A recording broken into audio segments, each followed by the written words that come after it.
Hello grade 12 students. In this video we're going to talk about our new lesson about fertilization. Fertilization belongs to chapter 1 about the basic mechanism of sexual reproduction. Document 6, fertilization. What is fertilization? Let's start as a definition.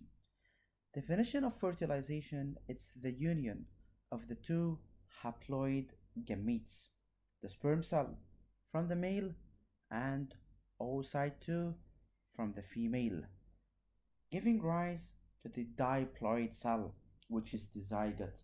So these two haploid, they unite with each other to give the diploid cell. This process takes place in the upper third part of the oviduct or the fallopian tube. So this process takes place in the upper third part of the oviduct. So as a definition, fertilization is when the sperm meets with the ovum with the egg cell, which is now called oocyte 2. So you have to use this oocyte 2. So it's the union of the sperm cell from the male with the oocyte 2 from the female. These two, they are haploid, giving rise to diploid cell, which is the zygote.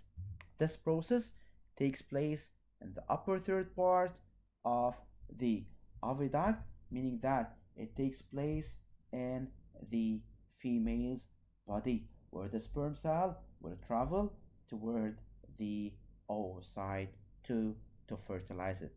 And here we can watch a video talking about fertilization. Fertilization is the epic story of a single sperm facing incredible odds to unite with an egg and form a new human life. It is the story of all of us.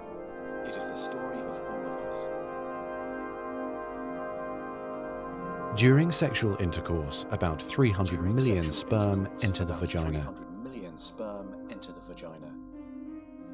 Soon afterward, millions of them will either flow out of the vagina or die in its acidic environment. However, many survive because of the protective elements provided in the fluid surrounding them. Next, the sperm must pass through the cervix, an opening into the uterus. Usually, it remains tightly closed, but here the cervix is open for a few days while the woman ovulates.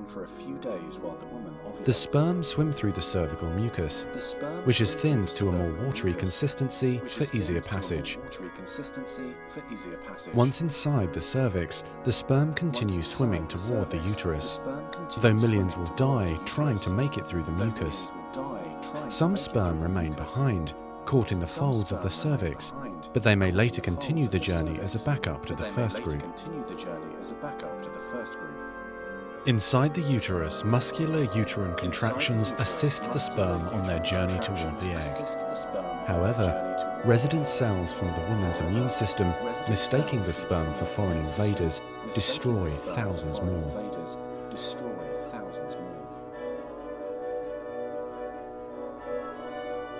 Next, half the sperm head for the empty fallopian tube, while the other half swim toward the tube containing the unfertilized egg. Now, only a few thousand remain. Inside the fallopian tube, tiny cilia push the egg toward the uterus. To continue, the sperm must surge against this motion to reach the egg. Some sperm get trapped in the cilia and die. During this part of the journey, chemicals in the reproductive tract cause the membranes covering the heads of the sperm to change. As a result, the sperm become hyperactive, swimming harder and faster toward their destination. At long last, the sperm reach the egg. Only a few dozen of the original 300 million sperm remain. The egg is covered with a layer of cells called the corona radiata. The sperm must push through this layer to reach the outer layer of the egg, the zona pellucida. When sperm reach the zona pellucida, They attach to specialized sperm receptors on the surface, which triggers their acrosomes to release digestive enzymes, enabling the sperm to burrow into the layer. Inside the zona pellucida is a narrow, fluid-filled space just outside the egg cell membrane. The first sperm to make contact will fertilize the egg. After a perilous journey and against incredible odds, a single sperm attaches to the egg cell membrane. Within a few minutes, their outer membranes fuse and the egg pulls the sperm inside. This event causes changes in the egg membrane that prevent other sperm from attaching to it. Next, the egg releases chemicals that push other sperm away from the egg and create an impenetrable fertilization membrane. As the reaction spreads outward, the zona pellucida hardens, trapping any sperm unlucky enough to be caught inside. Outside the egg, sperm are no longer able to attach to the zona pellucida. Meanwhile, inside the egg, the tightly packed male genetic material spreads out. A new membrane forms around the genetic material, creating the male pronucleus.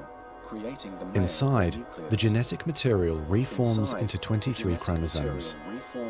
The female genetic material, awakened by the fusion of the sperm with the egg, finishes dividing, resulting in the female pronucleus, which also contains 23 chromosomes. As the male and female pronuclei form, spiderweb-like threads, called microtubules, pull them toward each other. The two sets of chromosomes join together, completing the process of fertilization. At this moment, a unique genetic code arises, instantly determining gender, hair color, eye color, and hundreds of other characteristics. This new single cell, the zygote, is the beginning of a new human being. And now the cilia in the fallopian tube gently sweep the zygote toward the uterus, where he or she will implant in the rich uterine lining, growing and maturing for the next 9 months until ready for birth.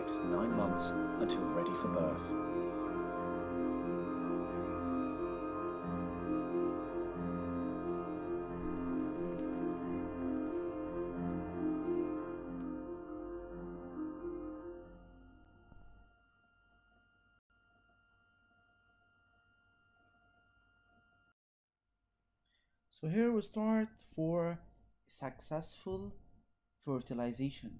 What do we need? For successful fertilization, what does the woman should have for? What are the characteristics for the woman? For the woman, for successful fertilization, a woman must be in her ovulation day, meaning at day 14 of the menstrual cycle or a day after that. She should have healthy oviducts and healthy uterus, since if they are healthy, so fertilization can occur easily. The female also should have abundant thin cervical mucus fluid that will decrease the acidity of the vagina, protecting the sperm cells and paving their way toward the oocyte to fertilize it at the upper third part of the oviduct. So the woman must be in her ovulation day, should have healthy oviduct and healthy uterus, should have abundant thin cervical mucus, the mucus that found at the cervix level that has important function by decreasing the acidity of the vagina. This acidity will kill the sperms, so this thin cervical mucus will help in decreasing the acidity and thus protecting the sperm cells. For the man, what are the characteristics that should be found in a man? Have normal quality and the quantity of the sperm cells. So the quality of the sperm cell should be at its top, it should be normal with no abnormalities, and the quantity of the sperm cells should be a high quantity so that one and only one of these sperm cells would enter. Also, the man should possess healthy vas deferens or vas differentia. So normally quality and the quantity of the sperm cells are needed, and also the healthy vas deferens. Whereas for the female, it should be in her ovulation day or a day after that. It should be in it should have healthy oviducts and healthy uterus, should have abundant thin cervical mucus that help in decreasing the acidity of the vagina, thus protecting the sperm cells and paving their ways for the process of fertilization. So let's now move to the steps of fertilization. Steps of fertilization, you have the sperm cell will approach toward the egg. The sperm cell acrosomal enzyme that are found at the acrosome. This is the acrosome, the structure of a sperm cell. The proteins on the sperm head bind to the receptors. The plasma membrane of the sperm and the egg, they fuse together. The sperm nucleus enters the egg cytoplasm, and the fertilization membrane will form. At the end, the nuclei of the eggs and the sperm will fuse together, and then we have the zygote nucleus. With the first step, sperm cell adherence, recognition, and retraction.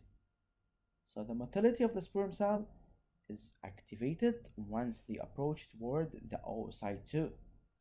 They force their way to the areas of the follicular cells, follicles, assisted by enzyme that is probably diffused due to the acrosomal reaction. It's called acrosomal reaction. The acrosome contains enzyme.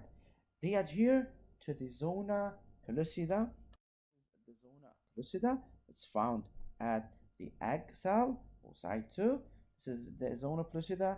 First of all, we have the corona radiata. This one, the corona radiata is the outermost one, and these we have follicular cells. Also, this is the cytoplasm, so it's between the corona radiata follicular cells and the cytoplasm. And here we have the membrane. So whenever they fuse or they adhere toward the zona pellucida, and then what will happen? Whenever they fuse, the sperm cells will fuse, and we have the acrosomal reaction as sperm heads. The acrosome, it contains enzyme, so they can bind to the membrane, they can penetrate. We have membrane adherence, and we have blocking of what is known by polysperming. Second step is the entry of sperm cell, acrosomal reaction, penetration, and absorption. So this is the second step of the fertilization process, where the sperm cell will enter through the acrosomal reaction, they penetrate, and the absorption of the sperm. So the adherence to the zona pellucida releases the acrosomal enzyme. This process is called the acrosomal reaction. So the release of the acrosomal enzyme is called the acrosomal reaction. The action of the enzymes and the propulsion of the flagellum, the tail, enables the sperm to pass through the zona pellucida and then penetrate to the pericytal. Then it will unite tangentially. This is the acrosome, as I said, where it contains enzymes, and this is called acrosomal reaction. This is the flagellum, this is the tail of the sperm cell. So the plasma membrane of the oocyte will absorb the head and the whole male gamete. As soon as the sperm enters, oocyte 2 will be activated to undergo several cellular changes. They occur at the level of the cell. What are these changes? Cortical reaction, cytoplasmic changes. The oocyte 2 released by exocytosis, the cortical granules content. This will lead to the formation of what's known by fertilization membrane. So oocyte 2 released by exocytosis, the cortical granules, the vesicles. These vesicles, these sacs, contains substances that will lead to the formation of the fertilization membrane. What is the role of the fertilization membrane? This leads to the modification of the zona pellucida and makes it impermeable to other sperm cells. So the zona pellucida will be impermeable to other sperm cells. So this will block what's something known by polyspermy, the entrance of more than one sperm to the egg cell. On the other hand, pericyte space will be larger in size, yet oocyte diminishes in size. So what's polyspermy? It's a lethal condition where more than one sperm nucleus will react with the female nucleus, and this is the fertilization membrane. And also the modifications allow the zona pellucida to be impermeable for other sperm cell, thus preventing polyspermy. The second changes, they are a resumption of meiosis. The second meiotic division, since blocked since ovulation, will resume and ends after an hour by the release of the second polar body, as we studied before, and the formation of the oocyte, which finally become an ovum. Third step or third stage of the spermatogenesis is the formation and the fusion of the pronuclei. The nucleus of the ovum will swell and it becomes the female pronucleus. Also, the sperm undergo modification. It will lose its tail and the midpiece, so it will lose the mitochondria, and its nucleus will swell and it will form the male pronucleus. So here we have the male pronucleus, female pronucleus. These two, the male and the female pronucleus, they fuse in the center of the ovum after duplicating their chromosomal content. Here the chromosomes, as a note here, they are made up of 2 chromatids each. So here the pronuclei envelope break down, and the maternal, also the paternal chromosomes, they mix together. This is what we call by chirogamy. Okay? As such, the fertilized egg, which is called the zygote, being the first cell of the embryo. This is the chirogamy, the fusing of the male and the female maternal and paternal gametes to give the zygote, and this is the figure showing the chirogamy. So pronuclei, female and male pronuclei, they in the envelope break down, maternal and paternal chromosomes, they mix together, and this is called chirogamy.